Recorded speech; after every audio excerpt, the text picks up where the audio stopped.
This is my advanced LiPo BMS or battery management system. Currently, I've got one 150 milliamp LiPo battery plugged in, single cell, to the board. And yeah, it's also plugged into my FTDI dev board where it is receiving UART from the onboard 1614, which you can see right here. So that's the microcontroller that lives on this board. And so we are receiving UART through to USB, and you can see here on a serial monitor, I am receiving all the data about the battery currently from the fuel gauge IC.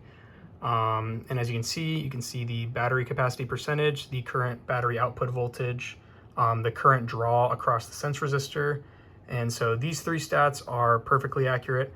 These last three are learned over time. So the IC slowly gets to know the battery over time using some math, and eventually it'll get this capacity up to the correct number. It just takes time to train it.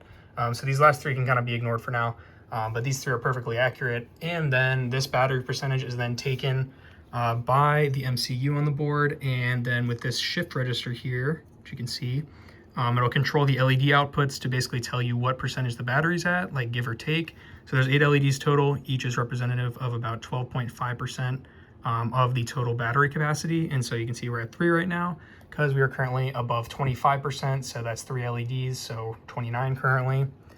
And yeah, so it just has this nice little LED indicator, which is really nice. Using that shift register, it's got that onboard MCU, which you can also communicate with via I2C, which is not really picking up on the camera. It's this header down here.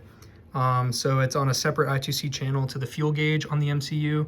So you can actually talk to this MCU over I2C using this as a child board, which is pretty cool. So if you have a separate circuit that you want to utilize this in, you can use this as a child on the I2C bus, as well as the parent to the fuel gauge. So it has 2 I2C channels that are in use, and you can interface with that first hardware I2C channel on the 1614 to get the data from it.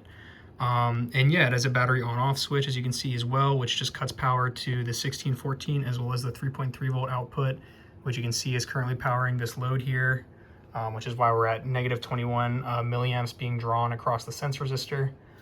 But yeah, aside from that, it has load sharing as well. I forgot to mention that. So when you plug it in via USB-C, it will charge the LiPo that you're using, and it'll power the load in 1614 separately. So it'll charge it on USB power, as well as power the load and 1614 also on the USB power. So it'll charge the battery while it powers the load, so you get faster charging time. And it does that automatically through some digital logic that I implemented with MOSFETs. And yeah, this is just a big step up from my previous LiPo BMS. A lot more features, a lot more advanced, hence the name. And yeah, I can use this in a lot of projects going forward, so I'm pretty excited about that. But yeah, so that's my advanced LiPo BMS, just kind of showcasing all the features here. There's more documentation on my website about this, but yeah, for now, that is the advanced LiPo BMS.